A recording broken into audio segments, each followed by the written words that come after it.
Selamat sore adik-adik mahasiswa yang saya banggakan. Selamat bertemu kembali dalam perkuliahan Introduction to Linguistics pertemuan ke-9.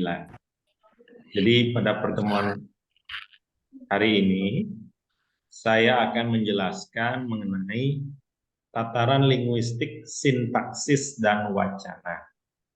Jadi ada dua hal atau dua tema yang akan saya jelaskan. Yang pertama adalah linguistik sintaksis dan linguistik wacana. Definisi dan kajiannya. Baiklah, untuk mempersingkat waktu, saya langsung saja menjelaskan yang pertama mengenai definisi sintaksis. Sebagaimana yang sudah adik-adik pahami,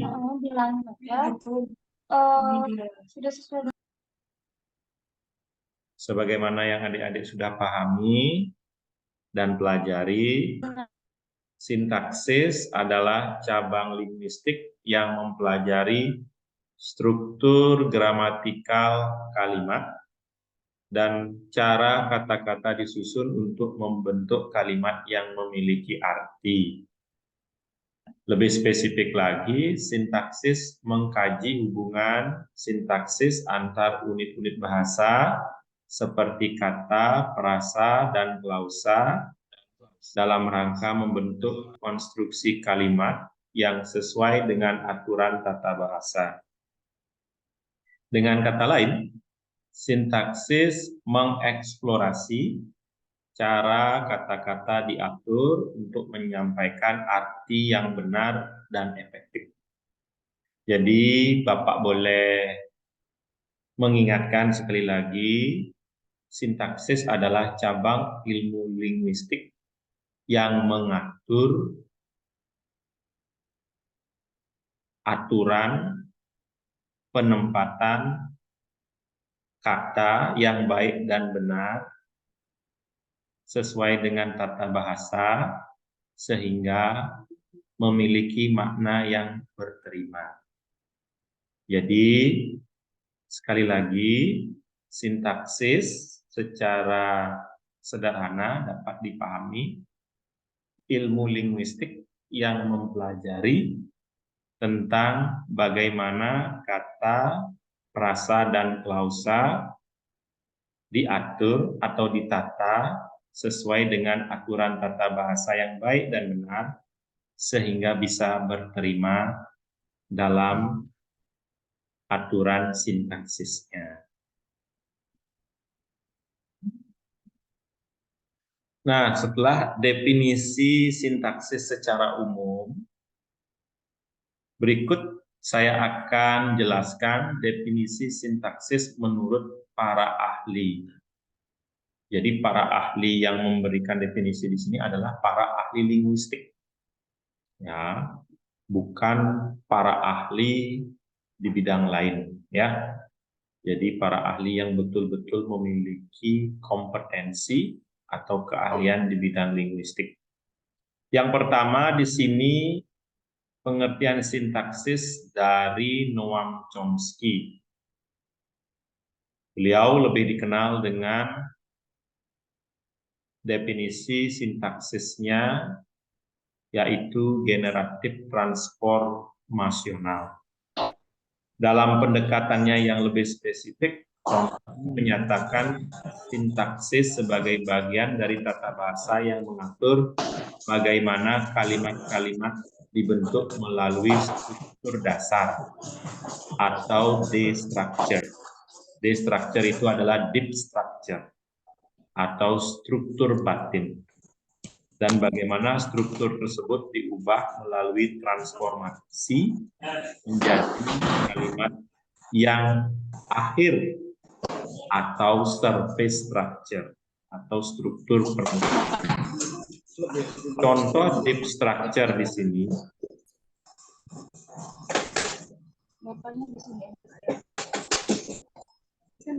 Contoh deep structure di sini ada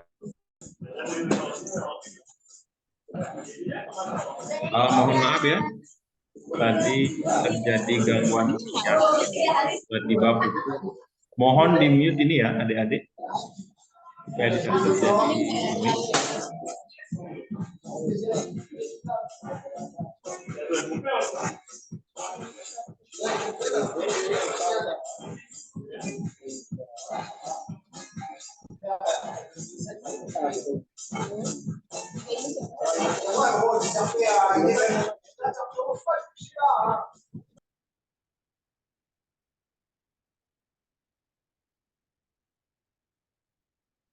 Baiklah, saya ulangi lagi.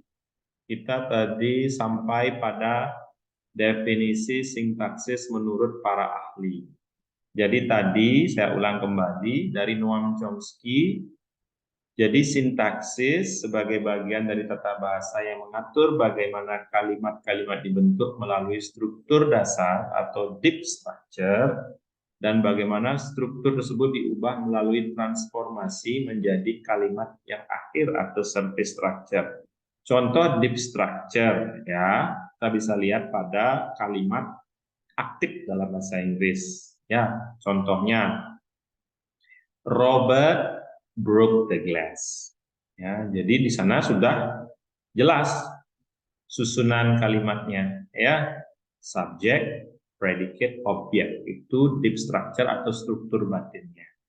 Nah, yang mana Pak yang disebut dengan surface structure atau struktur permukaannya? Ketika polanya dirubah menjadi kalimat pasif. The glass was broken by Robert. Ya, jadi di sana ada perubahan struktur. Nah, ketika terjadi perubahan struktur itu disebut dengan surface structure. Jadi Noam Chomsky melakukan pendekatan dengan dua istilah. Yang pertama, deep structure and surface structure dalam mendefinisikan sintaksis itu sendiri. Dan yang kedua ada pendapat dari Edward Sapir. Nah, bukan Edward Kafir ya, Edward Sapir. Nah, tolong itu diingat. Sebagai seorang antropolog dan ahli bahasa, Sapir melihat sintaksis sebagai studi tentang urutan kata-kata dalam kalimat dan pola-pola berulang dalam konstruksi kalimat-kalimat yang berbeda dalam bahasa. Ya, jadi Edward Sapir lebih fokus pada definisi bahwa sintaksis itu sebagai studi atau ilmu tentang urutan kata dalam kalimat. Berarti kata itu harus berurut dalam kalimat. Misalnya posisi subjek, predikat, dan objek.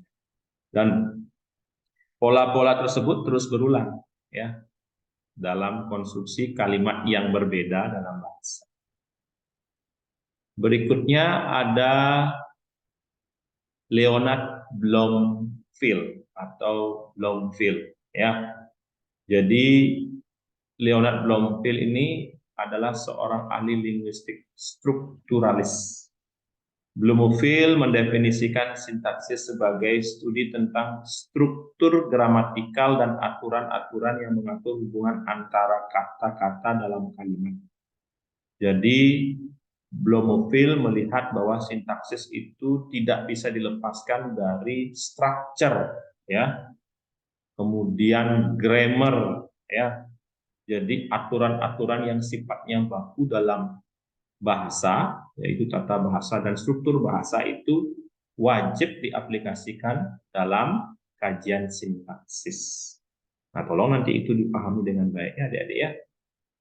Dari definisi yang sudah ada, adik-adik bisa mengambil kesimpulan atau intisari, saripati dari apa yang adik-adik pahami dari penjelasan yang hari ini diberikan. Berikutnya saya akan menjelaskan mengenai definisi linguistik wacana. Jadi apa itu linguistik wacana? Ya, linguistik wacana atau sering disebut analisis wacana adalah cabang dari linguistik yang mempelajari teks atau wacana sebagai unit analisis. Wacana merujuk pada segala bentuk bahasa yang membentuk satu kesatuan makna, termasuk kalimat, paragraf, dan teks yang lebih panjang. Linguistik wacana tidak hanya memperhatikan struktur kalimat dan kata, tetapi juga mempertimbangkan bagaimana unsur-unsur tersebut berinteraksi untuk membentuk makna yang lebih besar. Ya, jadi dalam bahasa Inggris, linguistik wacana itu disebut juga discourse analysis. Ya, jadi di sana ada beberapa subkajian, di antaranya di sana ada elipsis, ya, pelesapan. Nah, jadi tidak perlu menyebutkan satu klausa, verba, dan sebagainya berulang kali. Cukup satu kali disebutkan, pada kalimat berikutnya tidak disebutkan, pendengar sudah memahami apa yang dimaksudkan oleh penutur atau speakernya. Ya, seperti itu. Nah, untuk lebih jelasnya akan saya jelaskan lagi definisi linguistik wacana menurut para ahli. Jadi ada yang paling terkenal adalah Michael Halliday. Ya, tolong diingat ini ya, Michael Halliday. Nah, dipahami, diingat. Nah, adik-adik nanti jangan sampai keliru ya. Michael Halliday atau yang lebih dikenal disebut dengan Halliday. Ya, Halliday. Nah, kalau adik-adik susah mengingatnya, ingat saja holiday. Ya, oh berarti ahli linguistik wacana ada kemiripan dengan liburan, namanya Halliday. Oke. Halliday memperkenalkan konsep linguistik sistemik fungsional yang memandang bahasa sebagai alat komunikasi sosial. Pendekatan Halliday mencakup analisis leksis dan gramatikal, serta memperhatikan bagaimana unsur-unsur ini berkontribusi terhadap makna dalam konteks wacana. Jadi ada makna leksikal dan makna gramatikal yang mempengaruhi linguistik wacana dalam mengaplikasikan atau mengimplementasikan apa yang ingin diangkat sebagai sebuah kajian, ya. Berikutnya ada ahli yang bernama Theun A. Van Dyck. Van Dyck, tolong ingat ya, Van Dyck. Ya, jadi kita harus Van Dyck ya. Jadi untuk lebih mudah mengingatnya, ingat happy itu erat kaitannya dengan fun, kemudian Dyck ya, yang lebih kecil ya. Jadi Van Dyck. Kalau sudah ada Van dan Dyck berarti ahli ini berkebangsaan Belanda. Ya, Van Dyck banyak berfokus pada analisis kritis wacana. Ia menekankan peran wacana dalam menciptakan dan mempertahankan kekuasaan dalam masyarakat. Pendekatannya melibatkan kajian tentang bagaimana wacana merefleksikan dan membentuk struktur kekuasaan dalam interaksi sosial. Nah, jadi dengan adanya kajian wacana, ya, jadi Van Dyck melihat bahwa peran wacana itu tidak hanya untuk berkomunikasi, tapi juga menciptakan dan mempertahankan pendapat dan otomatis juga mempertahankan kekuasaan dalam masyarakat. Ya, makanya banyak tokoh politik atau kepala pemerintahan itu banyak memiliki kemampuan berargumentasi yang baik, ya, terutama di bidang ya menyampaikan analisis wacananya, karena itu adalah merupakan alat untuk menciptakan dan mempertahankan kekuasaan. Jadi selain itu juga wacana digunakan untuk merefleksikan dan membentuk struktur kekuasaan dalam interaksi sosial. Jadi dengan menguasai analisis wacana, ya, seseorang juga mampu untuk merefleksikan dan membentuk struktur kekuasaan. Ya. semakin pintar menggunakan teori atau mempraktekkan analisis wacana, maka akan semakin mudah untuk meraih dan mempertahankan kekuasaan dalam interaksi sosial. Kemudian ada Norman Fairlap. Nah, ini agak susah untuk mengingatnya. Nah, mungkin ada yang pernah ingat dengan Norman Kamaru ya, suka joget-joget itu. Nah, mungkin ditambahin Fairlap itu. Ya. Norman Fairlap. Fairlap adalah seorang ahli dalam analisis kritis wacana yang mengembangkan kerangka kerja analisis kritis wacana atau Critical Discourse Analysis atau CDA yang menghubungkan bahasa dengan aspek-aspek sosial dan kekuasaan. Nah, ini hampir mirip dengan Pandik. Jadi analisis wacana ini sangat dekat dengan bahasa yang menyangkut aspek-aspek sosial dan kekuasaan, ya. Berikutnya, ya, setelah kita mempelajari definisi dari analisis wacana dan sub atau kajiannya, kita akan pindah fokus atau mengalihkan pembicaraan ke kajian linguistik sintaksis, ya. Sekarang kajiannya saya akan jelaskan. Jadi apa saja kajian linguistik sintaksis? Ada beberapa yang bisa saya jelaskan. Yang pertama, prasa dan klausa. Ya, tolong ini diingat ya.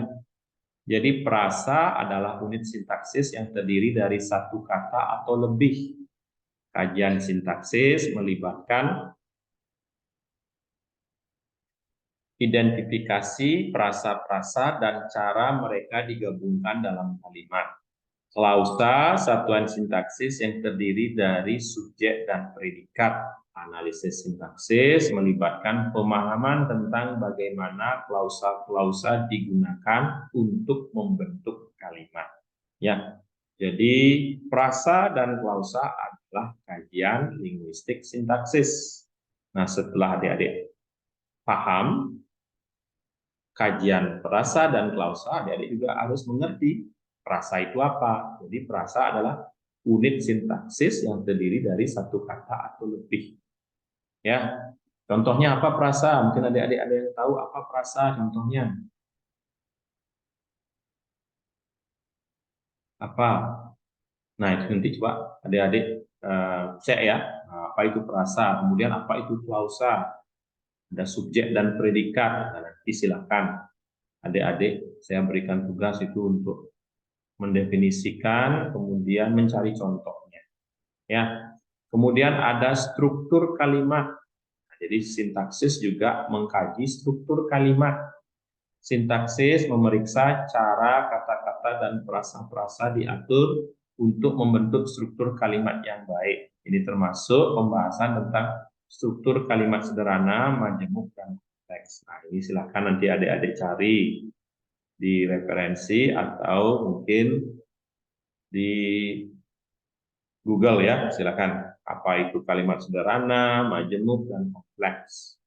Setelah adik-adik mencari definisi dan contoh dari prasa dan klausa, supaya adik-adik punya juga pemahaman dan bisa nanti melihat permasalahan atau fenomena yang terjadi mengenai sintaksis dalam kehidupan sehari-hari. Berikutnya ada peran sintaksis. Kajian sintaksis mencakup identifikasi dan analisis peran sintaksis dari kata-kata dalam kalimat. Ini termasuk pemahaman tentang subjek, predikat, objek, frasa preposisional, dan elemen-elemen sintaksis lainnya. Nah, nanti ini silakan adik-adik kaji ya. Bagaimana caranya menentukan subjek, predikat, objek, yang mana termasuk frasa preposisional dan elemen sintaksisnya. Silakan adik-adik kaji secara mandiri. Mungkin nanti mau dibuat dalam laporan penelitian atau karya ilmiah atau jurnal, silakan. Kemudian ada yang D, konstituen dan struktur pohon. Konstituen adalah unit struktural dalam kalimat. Kajian sintaksis dapat melibatkan pembentukan struktur pohon untuk merepresentasikan hierarki konstituen dalam kalimat. Nanti ada namanya tree diagram ya, dari noun phrase itu nanti dipecah, bukan dari verb phrase dipecah Silakan adik-adik kaji ya. Itu adik-adik bisa nanti cari di referensi yang berkenaan dengan sintaksis. Kemudian ada transformasi dan derivasi, beberapa teori sintaksis, terutama yang terkait dengan pendekatan generatif transformasional, melibatkan konsep transformasi dan derivasi. Transformasi adalah proses perubahan struktur kalimat melalui aturan tertentu. Jadi derivasi sudah pernah saya jelaskan, di transformasi itu nggak jadi perubahan struktur. Nah, apa contohnya nanti silakan adik-adik cari ya. Nanti tugas adik-adik untuk mencari contohnya. Nanti bisa adik-adik kaji dengan materi yang sudah saya berikan. Kalau saya jelaskan semua waktunya tidak cukup ya, karena materinya masih banyak. Kemudian ada fungsi dan relasi sintaksis. Jadi kajian sintaksis menilai bagaimana fungsi sintaksis dan relasi sintaksis membantu membentuk makna dalam kalimat. Ya, bagaimana relasi sintaksis itu dan fungsinya membantu membentuk makna. Jadi ada relasi, ada fungsi. Nah, itu nanti coba dilihat bagaimana contohnya dari fungsi dan relasi yang pada akhirnya membentuk kalimat yang bermakna. Kemudian ada analisis dependensi. Pendekatan analisis dependensi menekankan hubungan langsung antara kata-kata dalam kalimat, menggambarkan struktur sintaksis sebagai jaringan dependensi. Nah, bagaimana penekanan hubungan langsung antara kata dalam kalimat. Jadi, ada enggak hubungan atau struktur sintaksis sebagai jaringan dependensi antar kata dalam kalimat tersebut? Silakan adik-adik kaji ya, cari contohnya sudah saya berikan beberapa analisis atau kajian atau sub dari sintaksis itu sendiri. Berikutnya, kita akan beranjak ke kajian linguistik wacana. Tadi saya sudah jelaskan mengenai kajian linguistik sintaksis, berikutnya kita akan membahas kajian linguistik wacana. Jadi apa saja? Nah, itu ada cohesion and referent. Jadi dalam linguistik wacana ada cohesion atau kohesi dan coherent ya. Jadi cohesion hubungan gramatikal dan leksikal antara unsur-unsur dalam wacana. Analisis ini melibatkan identifikasi konjungsi, pengulangan atau sinonimi yang menyatukan teks. Jadi ada konjungsi, ada pengulangan, reduplikasi dan sinonimi ya atau persamaan ya, persamaan makna. Nah, ini nanti coba adik-adik lihat apa yang termasuk cohesion, di mana identifikasi konjungsi terjadi, bagaimana pengulangan itu terjadi dalam cohesion dan sinonimi yang dapat menyatukan konteks dalam kajian linguistik wacana. Kemudian ada koheren. Di koheren ini adalah keterkaitan makna antara unsur-unsur wacana. Jadi kajian ini mencakup pemahaman bagaimana ide dan informasi terhubung untuk membentuk narasi atau argumen yang koheren. Jadi koheren ini dalam bahasa Indonesia disebut dengan kepaduan atau koherensi. Ya, jadi kepaduan antara unsur-unsur ide dan informasi itu akan membentuk narasi atau argumen yang padu. Nah, itu bagaimana prosesnya? Jadi silakan adik-adik baca kembali bukunya ya. Atau bisa cek di Google, dimanapun adik-adik bisa mencari sumbernya ya. Silahkan nanti dikaji. Kemudian ada struktur teks. Nah, di sini kajian wacana memperhatikan struktur makro dan mikro dari teks, termasuk bagaimana paragraf disusun, penggunaan judul, subjudul, dan elemen organisasi lainnya. Jadi ada struktur teks itu juga dikaji dalam analisis wacana ya. Bagaimana makro dan mikro dari teks itu dikaji. Kemudian ada makna kontekstual, pemahaman makna sebuah teks dalam konteks sosial budaya dan situasionalnya. Analisis wacana seringkali memperhatikan bagaimana konteks mempengaruhi interpretasi teks. Jadi konteks yang berbeda otomatis interpretasi teksnya juga berbeda ya. Jadi teks and konteks itu tidak bisa dipisahkan. Nah, itu disebut dengan makna kontekstual dalam analisis wacana. Kemudian analisis gaya bahasa. Kajian wacana mencakup pemahaman tentang strategi pemilihan kata, gaya bahasa, dan ekspresi linguistik lainnya yang digunakan untuk mencapai tujuan komunikatif tertentu. Jadi dalam gaya bahasa yang dikaji yaitu strategi pemilihan kata atau word choice, ya. Kemudian gaya bahasa, ya, language style, dan ekspresi linguistik, linguistic expression. Tujuannya apa? Digunakan untuk mencapai tujuan yang komunikatif. Nah, itu ya, kalau nanti diingat. Berikutnya ada referensi dan deiksis. Jadi analisis tentang bagaimana referensi digunakan dalam teks untuk merujuk pada entitas tertentu. Kajian wacana juga melibatkan pemeriksaan tentang bagaimana deiksis penunjukan digunakan dalam konteks komunikasi. Ya, ada referensi atau referen, ada deiksis. Ya, ada temporal, ada spesial. Nah, silahkan dicek di buku atau referensi yang sudah saya berikan atau bisa nanti googling ya. Kemudian ada analisis genre atau genre, ya, pemahaman karakteristik dan konvensi genre tertentu seperti naratif, persuasif, ekspositori, atau jenis wacana lainnya. Analisis ini membantu mengidentifikasi ciri-ciri khas yang menggambarkan jenis wacana tertentu. Jadi, analisis genre ini sama dengan analisis jenis teks, ya, yang saya jelaskan tadi. Teks narasi, teks persuasi, ekspositori, dan teks wacana lainnya itu merupakan kajian dari analisis wacana. Secara spesifik analisis genre. Yang terakhir ada analisis kritis wacana, ya, dan konteks pragmatik. Apa itu analisis kritis wacana? Pendekatan ini menyoroti dimensi kekuasaan, ideologi, dan konflik sosial dalam wacana. Analisis kritis wacana dapat melibatkan pengkajian tentang bagaimana bahasa digunakan untuk mempertahankan atau merubah struktur kekuasaan dalam masyarakat. Ya, jadi analisis kritis. Jadi ini sering kita dengar pada saat anggota dewan atau para pejabat kita melakukan debat. Nah, ini yang sering menjadi concern dari para pejabat kita, lebih spesifik mempelajari analisis kritis wacana. Karena fungsinya sangat esensial dalam kekuasaan atau pemerintahnya itu mempertahankan atau merubah struktur kekuasaan dalam masyarakat. Kemudian yang terakhir adalah konteks pragmatik, pemahaman aspek-aspek pragmatik dalam wacana, seperti tindak tutur, maksim kerjasama, dan prinsip-prinsip lain yang mempengaruhi makna bahasa dalam konteks komunikasi. Jadi konteks pragmatik itu juga melingkupi analisis wacana seperti tindak tutur, ya, speech act yang sudah pernah saya jelaskan, ya. Kemudian maksim, bagaimana makna dalam wacana itu disampaikan agar komunikasi dapat dipahami dengan baik, dan prinsip-prinsip lain yang mempengaruhi makna bahasa dalam konteks komunikasi yang sesungguhnya. Oke, baiklah, demikian yang bisa saya sampaikan untuk materi perkuliahan hari ini. Semoga apa yang saya sampaikan bisa bermanfaat bagi adik-adik semua, terutama dalam memahami sintaksis dan analisis wacana.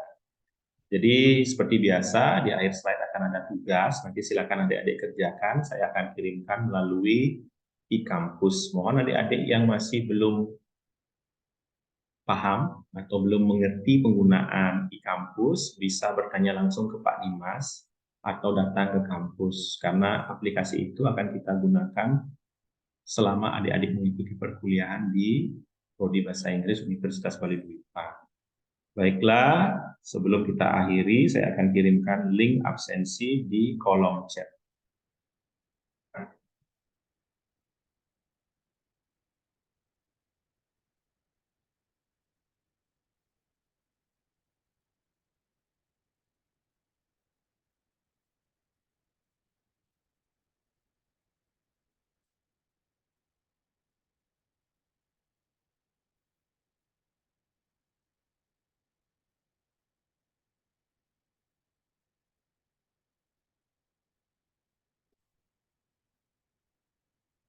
Nah, itu ada dua link. Sudah dilihat linknya? Sudah ya? Nah, Udah, link Pak. yang pertama itu kelas karyawan. Link yang kedua itu kelas reguler. Nah, silakan diisi linknya. Oke.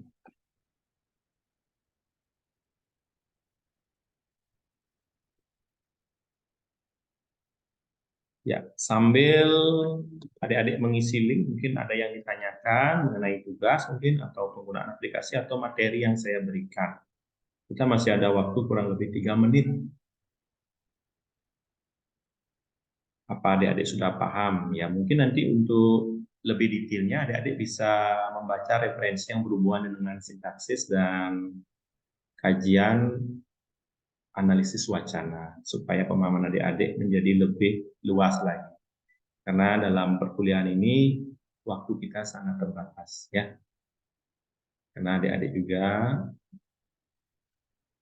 kuliah ya dalam hal ini sambil bekerja. Kemudian nanti setelah ini juga akan ada perkuliahan kembali ya.